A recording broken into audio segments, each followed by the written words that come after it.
Hi guys, hope you're having a beautiful morning so far.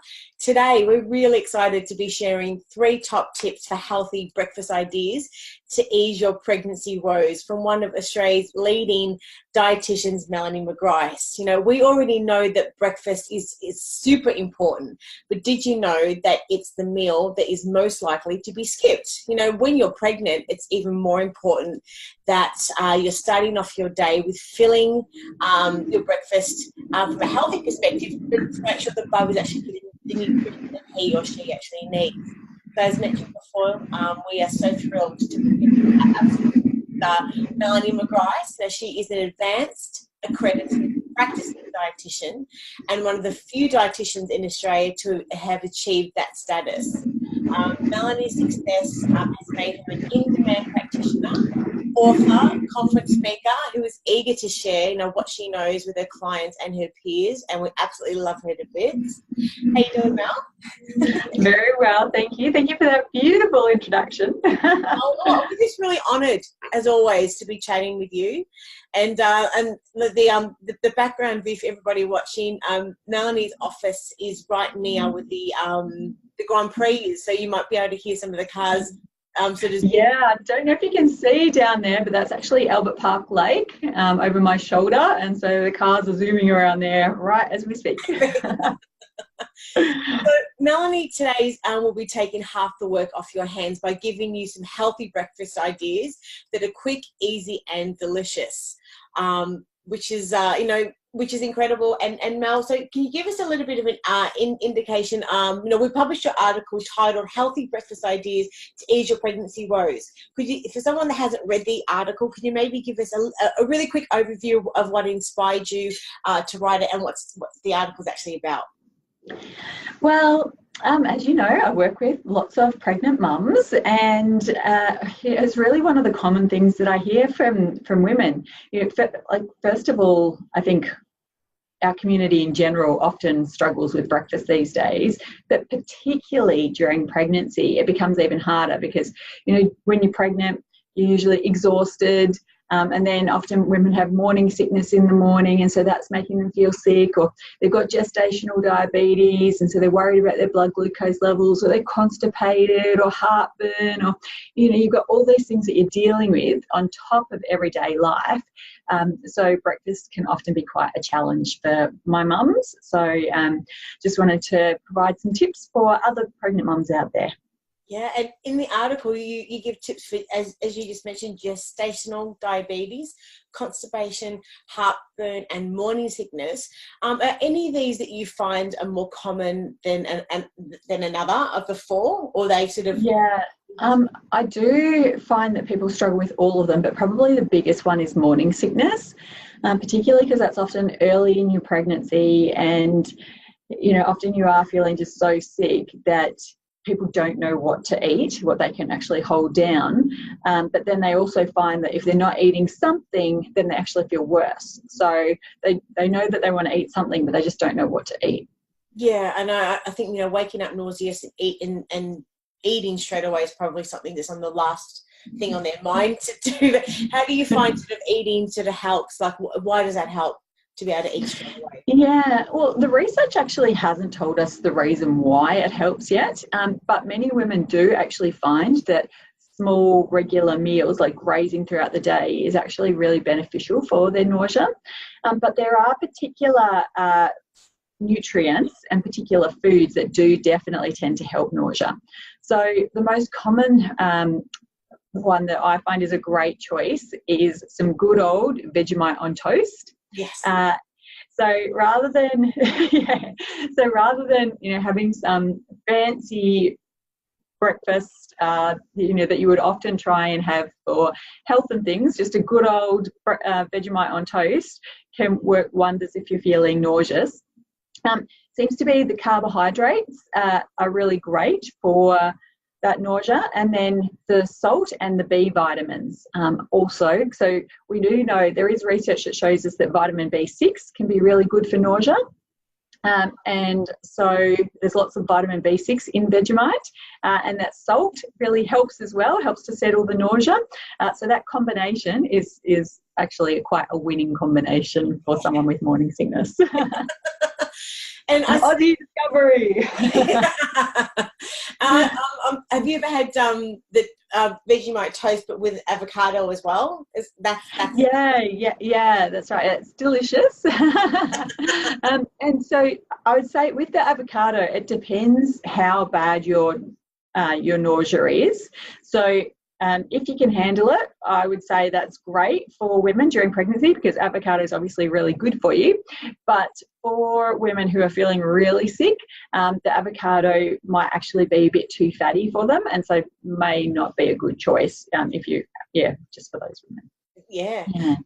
And for women who are feeling so sick that they can't even hold Vegemite on toast down, for those women, I'd recommend a green smoothie.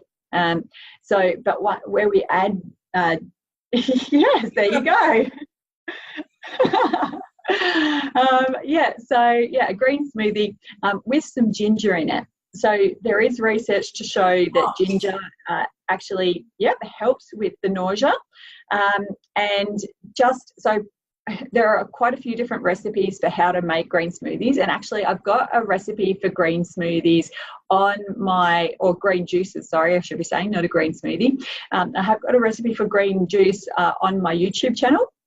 That's particularly good for pregnancy. So what we're looking for is we're looking for some fruit in it, as well as the green veggies. So we want the green veggies for folate, which we need to be giving to our baby on a daily basis to reduce the risk of neural tube defects. Then we want some citrus fruit, so something like some oranges, because that's actually going to give you the carbohydrates to give you some energy when you're feeling really nauseous. And then we want the ginger to help decrease the nausea as well. So they're kind of the three big components that we're looking for in our green juice. And how do they find those recipes on YouTube? They just go to YouTube and type in Yep, you could do that. But yeah, it's called Nourish with Melanie, my YouTube channel. And we've actually got a whole lot of different videos on there about dietary tips for fertility and pregnancy. Everyone be sure to check that out. I'm going to jump on there later on, definitely. Just before we get stuck into the 3 key questions, just quickly too, I see that there's health issues aligned with skipping breakfast altogether, and in particular that it can actually increase the risk of potentially premature labour. Have you ever known or experienced or heard anything like that before in your experience? Not directly. That's usually found more so on a research level, as opposed to, you couldn't really turn around to a client and go, oh, well, because you've skipped breakfast, now you're having a premature baby. So, there can be a whole range of different things that increases the risk of having a premature baby.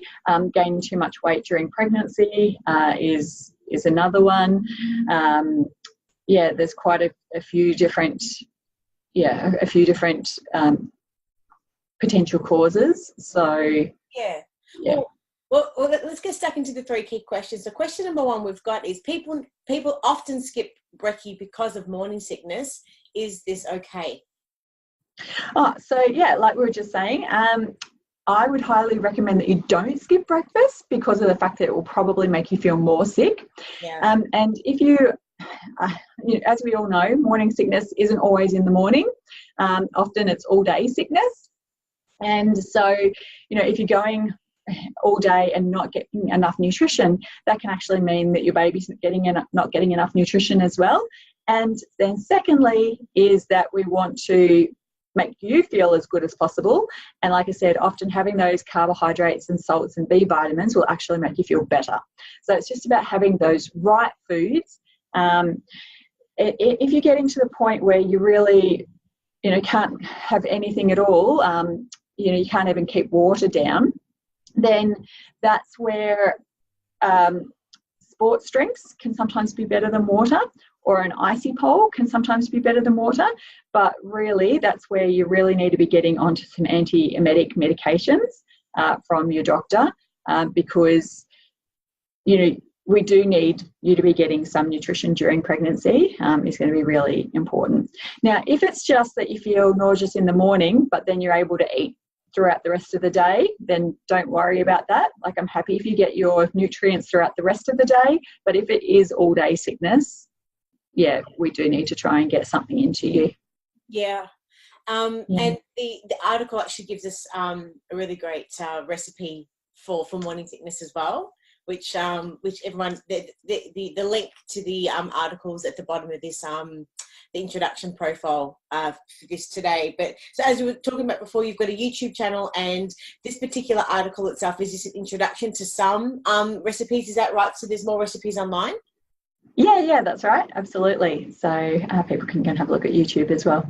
Cool. So question number 2, what's a good brekkie for people with gestational diabetes? Yeah, so with gestational diabetes, our goal is to be having really slow release carbohydrates. So carbohydrates that break down really slowly to try and keep your blood glucose levels really even. So I reckon the best brekkie there is some porridge, because those oats break down really slowly. They've got what we call a really low GI. So GI stands for glycemic index, which is basically just an index of how quickly those carbohydrates break down. Yep. So oats are great. Just some oats with some, I'd actually even go so far to say full cream milk. It doesn't matter if you do have low fat milk, but the full cream milk, again, just breaks down that little bit more slowly. Although it depends on the actual individual person, how you're going with weight during your pregnancy as well. So if you've gained a little bit too much weight, then you're probably better off having a skim milk. But if you are a healthy weight during your pregnancy, then go for a full cream milk, and then just maybe a little bit of fruit on top if you want to. I remember from one of our chats before as well, which I think is a brilliant idea, is to keep a diary of meals that you what's the phrase that you use? Is it a pregnancy diary or eating diary? Just a food diary. Food diary, yeah. Food diary, yep. And I remember you mentioning that's a really good idea if you're wanting to track obviously the meals that you're eating, not just that, but also potential weight gain. So you you're sort of on track as well. Is that something you recommend to a lot of your clients at all? Yeah, definitely. I think, the more that you can track, the more you're going to be in control, basically. So, doing a weekly weigh-in, I recommend, is a really good idea during pregnancy. I don't think most women need to worry about that, but during pregnancy, because your weight is changing so much, how do you know if you're gaining too quickly or gaining too slowly unless you're actually measuring?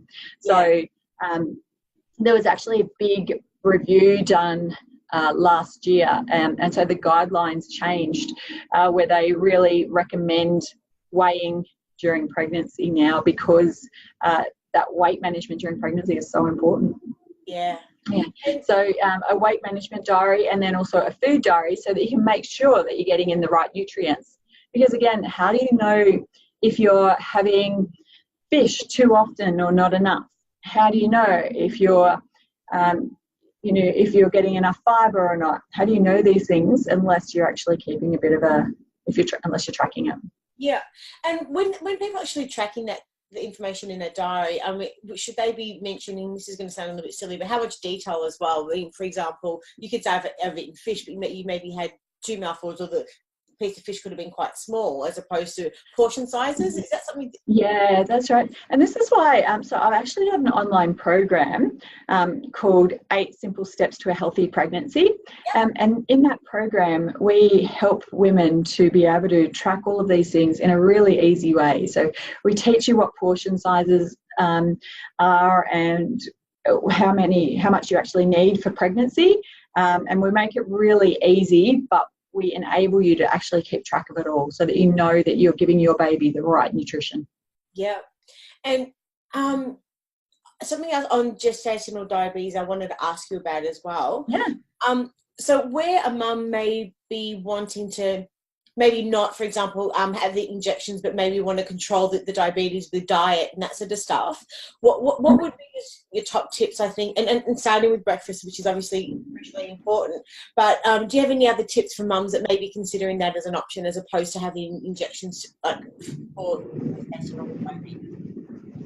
Yeah, sure.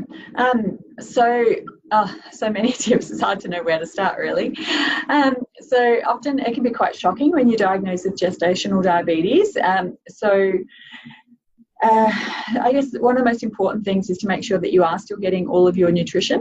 I tend to see mums go in either one of two directions. So either they totally starve themselves because they become so scared of not knowing what to eat, and we certainly don't want that happening. Yes. I think probably the best tip is actually to work with a prenatal dietitian, or, like I say, get into our program, because that's a cheap way to be able to get that support. But it's important to learn, and you don't want to just starve yourself, because then you're starving your baby, and we do see that happen sometimes. One thing I would say with women who are diagnosed with gestational diabetes, as much as most people hate it and they get really upset and overwhelmed, in some ways I think it's actually the best thing that can happen to you, because women who get diagnosed with GD actually take their nutrition seriously, because they are forced to measure their blood glucose levels every few hours. They're forced to write everything down. They're actually forced to do everything that we actually want you doing all the way throughout your pregnancy. So, it's actually a blessing in disguise. 100%. 100%. Yeah. Well, let's get stuck into question number 3. Are there any common breakfast foods which should be avoided? Well, maybe more so the way that they're prepared. I'm not sure if I'm going to sneeze. Sorry. It's gone. So, although we can eat eggs during pregnancy, and eggs are really good for us to eat during pregnancy, we do need to make sure that they are properly cooked and cooked through. So, for example, having like a raw egg in a drink, we don't want to do that. Even if it's something like poached eggs or boiled eggs that aren't cooked through, we don't want to be eating them during pregnancy. You actually want them to be completely cooked through. Raw salmon, sometimes people might have, if you go out to a cafe, sometimes they'll give you some smoked salmon on the side. If it's cooked smoked salmon and heated, then that's fine, but we don't want to be having it raw. Yes. We also want to be staying away from really fatty breakfasts, so things like hash browns and sausages that have got lots of saturated fat and lots of salt, and bacon. No, they're not going to be nourishing breakfast at all. And I was talking about the green juices before. So a green juice is a great choice, but we do want to be actually making those green juices at home, because or if you're going to buy one from a cafe or something, make sure that they make it fresh in front of you, because what we don't want to be doing is eating fruit and veggies that's just been sitting out in the air for hours, because that gives listeria a chance to grow. Oh, wow. So we actually want fruit and veggies that have been kept in the fridge, that are cut up fresh in front of you, and then juice. I'd also be a little bit hesitant, about buying green juices out at cafes and things, just because, again, you don't know how well they're actually washing their machines. And if you've got bits of food that have been sitting there, then the listeria can really grow there, and that's not going to be a great choice. So I'd much prefer that you make your green juices at home during pregnancy. Yeah, and would you say starting off the day with sugar-filled cereals, yogurts, high sugary fruit, biscuits, or sweet breakfast bars is obviously a bad idea as well, because it's just going to have the blood sugar levels sort of crash into the floor? I guess maybe it's not a good idea, maybe. Would you say? Yeah, so certainly if they are sugary ones, like sugary biscuits and donuts and things like that, we don't want to be having. So obviously you can get some really great yogurts, like a Greek yogurt is going to be a very good choice. Yep.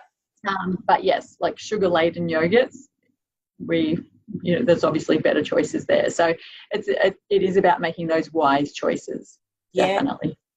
Well, Melanie, you've given us some incredible insights today. For everyone watching, we're going to have a link to the article at the bottom of this introduction paragraph for the interview today. We're going to provide some the links also to Melanie's online programs as well that she's mentioned, so you can access those, and also just the name of Melanie's YouTube channel as well, which has got some incredible instructional and helpful videos. But Melanie, we as always are so honoured for your time, and can't wait to catch up soon and enjoy that Grand Prix in the background today.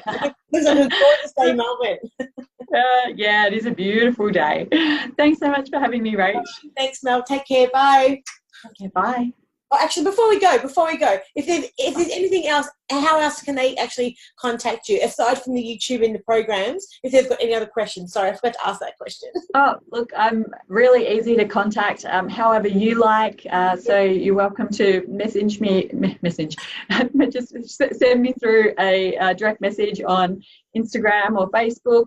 You're welcome to contact me through my website, which is just melaniemcgrice.com. Yep. Yeah, you'll find me.